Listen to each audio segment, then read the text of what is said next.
intriguing historical events, so this is right up my alley. I hope you enjoy it. If you don't know, the Emu War was an event where the Australian military was utilised to reduce the emu population with extreme difficulty. Before we begin the video, I'd like to remind you that you can watch all of my ASMR YouTube videos without the YouTube advertisements over on my Patreon. Okay, the Emu War.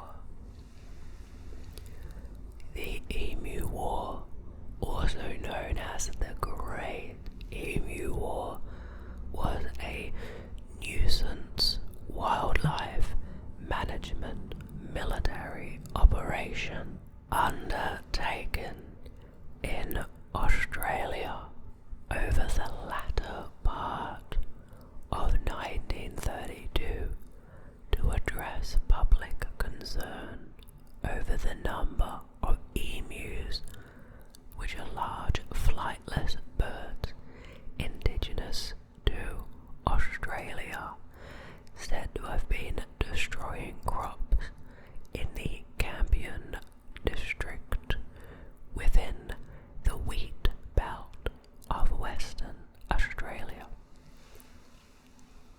Now, if you don't know what an emu is, perhaps you might know what an ostrich is, and they are essentially extremely similar, emus and ostriches. The unsuccessful attempts to curb the emu population employed Royal Australian Artillery soldiers armed with Lewis guns, leading the media to adopt the name Emu War when referring to the incident.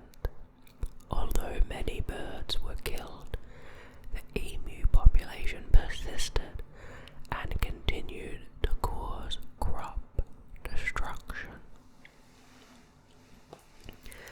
Now to the background of the war. Following World War I, large numbers of discharged veterans who served in the war were given land by the Australian government to take up farming within Western Australia, often in agriculturally marginal areas. With the onset of the Great Depression in 1929, these farmers were encouraged to increase their wheat crops, with the government promising and failing to deliver assistance in the form of subsidies. Because of the recommendations and the promised subsidies, wheat prices continued to fall, and by October 1932, the situation intensified, with the farmers preparing to harvest the season's crop while simultaneously threatening to refuse to deliver the wheat.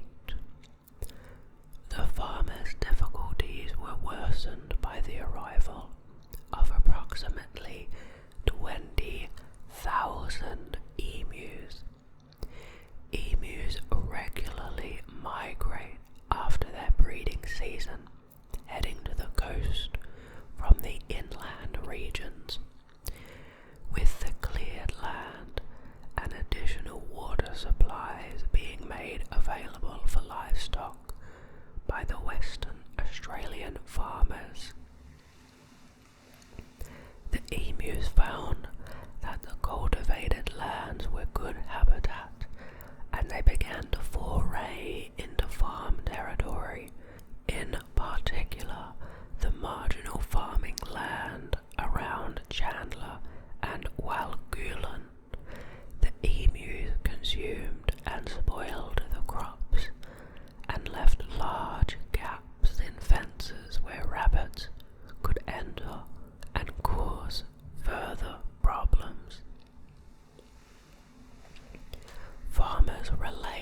concerns about the birds ravaging their crops, and a deputation of ex-soldiers was sent to meet the Minister of Defence, Sir George Pearce. Having served in World War I, the soldier settlers were well aware of the effectiveness of machine guns, and they requested their deployment. The minister readily agreed, although with conditions attached. The guns were to be used by military personnel. Troop transport was to be financed by the Western Australian government, and the farmers would provide food, accommodation, and payment for the ammunition. Pearce also supported the deployment on the grounds that the birds would make good target practice, while it has also been argued that some in the government may have viewed the operation as a way of being seen to be helping the Western Australian farmers, as well as to stave off the nascent secession movement which we had. And in regard to the secession movement, similar to the considerations in America, if you're an American watching, we had in 1933 a referendum to see if Western Australia wanted to secede from the Australian Federation. And toward that end of trying to help the Western Australian farmers to avoid secession, a cinematographer from Fox Movieton was enlisted. That's interesting. Okay, now to the war itself. Military involvement was due to begin in October of 1932. The war was conducted under the command of Major Gwynedd Berths Wine Aubrey Meredith of the Royal Australian Artillery's 7th Heavy Artillery, and Meredith commanding soldiers Sergeant S. McMurray and Gunner J. O. Halloran, armed with 2 Lewis guns and 10,000 rounds of ammunition. The operation was delayed by a period of rainfall that caused the emus to scatter over a wider area. The rain ceased by the 2nd of November 1932, whereupon the troops were deployed with orders to assist the farmers and, according to a newspaper account, to collect 100 emu skins so that their feathers could be used to make hats for light horsemen. Now, the first attempt. On the 2nd of November, the men travelled to Campion, where some 50 emus were sighted. As the birds were out of range of the guns, the local settlers attempted to herd the emus into an ambush, but the birds split into small groups and ran so that they were difficult to target. Nevertheless, while the first fusillade from the machine guns was ineffective due to the range, a second round of gunfire was able to kill a number of birds. Later the same day, a small flock was encountered and perhaps a dozen birds were killed. The next significant event was on the 4th of November. Meredith had established an ambush near a local dam, and more than 1,000 emus were spotted heading toward their position. This time, the gunners waited until the birds were in close proximity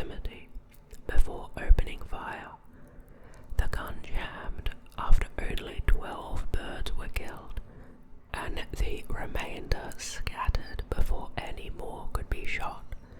No more birds were sighted that day. In the days that followed, Meredith chose to move further south, where the birds were reported to be fairly tame, but there was only limited success despite his efforts. By the fourth day of the campaign, army observers noted that each pack seemed to have its own leader now, a big black plumed bird which stands 1.8 meters, 6 feet high, and keeps watch while his mates carry out their work of destruction and warns them of our approach. At one stage, Meredith even went so far as to mount one of the guns on a truck, a move that proved to be ineffective as the truck was unable to gain on the birds. They're very fast, and the ride was so rough that the gunner was unable to fire any shots. By the 8th of November, 6 days after the first engagement, 2,500 rounds of ammunition had been fired. The number of birds killed is uncertain. One account estimates that it was 50 birds, but other accounts range from 200 to 500, the latter figure being provided by the settlers. Meredith's official report noted that his men had suffered no casualties except for their dignity. Summarizing the culls, ornithologist Dominique Serventi commented, "The machine gunner's dreams of point-blank fire into serried masses of emus were soon dissipated. The Emu Command has evidently ordered guerrilla tactics, and its unwieldy army soon split up into innumerable small units that made use of the military equipment uneconomic. A crestfallen field force therefore withdrew from the combat area after about a month." That is classic and rather emblematic of the Australian sense of humour, in my opinion. On the 8th of November, members in the Australian House of Representatives discussed the operation following the negative coverage of the events in the local media, which included claims that only a few emus had died. Pierce withdrew the military personnel and the guns on the 8th of November. After the withdrawal, Major Meredith compared the emus to Zulus and commented on the striking maneuverability of the emus, even while badly wounded. Now we move to the second attempt. After the withdrawal of the military, the emu attacks on crops continued. Farmers again asked for support, citing the hot weather and drought that brought emus invading farms in the thousands. James Mitchell, the Premier of Western Australia, lent his strong support for the renewal of military assistance. At the same time, a report from the base commander was issued that indicated 3 300 emus had been killed in the initial operation. Acting on the requests and the base commander's report, by the 12th of November, the Minister of Defense approved a resumption of military efforts. He defended the decision in the Senate, explaining why the soldiers were necessary to combat the serious agricultural threat of the large emu population. Although the military had agreed to lend the guns to the Western Australian government on the expectation that they would provide the necessary people, Meredith was once again placed in the field due to an apparent lack of experienced machine gunners in the state. Taking to the field on the 13th of November 1932, the military found a degree of success over the first 2 days, with approximately 40 emus killed. The third day, the 15th of November, proved to be far less successful, but by the 2nd of December, the soldiers were killing approximately 100 emus per week. Meredith was recalled on the 10th, and in his report he claimed 986 confirmed kills with 9,860 rounds, at a rate of exactly 10 rounds per confirmed kill. That's quite a high ratio in general when talking about machine guns. In addition, Meredith claimed exactly 2,500 wounded birds had also died from their injuries. I really don't believe that. Historian Greg Bayer wrote, "This figure, however, is highly disputed and is likely to be very inflated." In assessing the success of the cull, an article in the Coolgardie Miner on the 23rd of August 1935 reported that although the use of machine guns had been criticized in many quarters, the method proved effective and saved what remained of the wheat. I wonder if that's true. Now, the aftermath of the event. Despite the problems encountered with the cull, the farmers of the region once again requested military assistance in 1934 and 1943 and 1948, only to be turned down by the government. Instead, the bounty system that had been instigated in 1923 was continued, and this proved to be effective. 57,034 bounties were claimed over a 6-month period. In 1934, wow, that is a massive figure, and that seems dramatically more effective than the actual Emu War.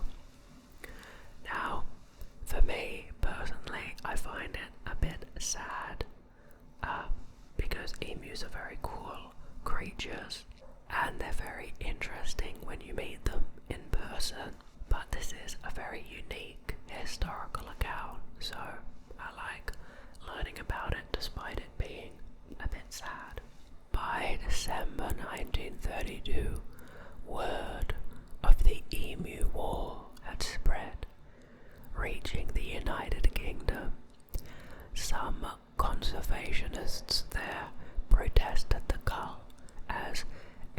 extermination of the rare emu. Dominic Cerventi and Hubert Whittle, the eminent Australian ornithologists, described the war as an attempt at the mass destruction of the birds. Throughout 1930 and onward, exclusion barrier fencing became a popular means of keeping emus out of agricultural areas, in addition to other vermin such as dingoes and rabbits, and that is one of the main ways we still keep animals out in Australia now. In November 1950, Hugh Leslie raised the issue of emus in federal parliament and urged Army Minister Josiah Francis to release a quantity of 303 ammunition from the army for the use of farmers. The minister approved the release of 500,000 rounds of ammunition. Wow, okay. Thank you very much for watching. I hope you found this interesting. It is a fascinating part of Australia's history, and although it was not a literal war, it is interesting that we had a pest problem so seemingly severe that we had to get the military involved. It's also important to consider the background being the Great Depression and the extra desperation the people must have felt at the time. So if you're considering the motivations behind why they would do such a thing, I think it's valuable to consider the poverty and economic situation that would probably drive them to have taken such strange measures. I hope that you are feeling calm, and I hope that you can take this feeling of calmness with you onto whatever you're going to do now. Thank you for choosing this video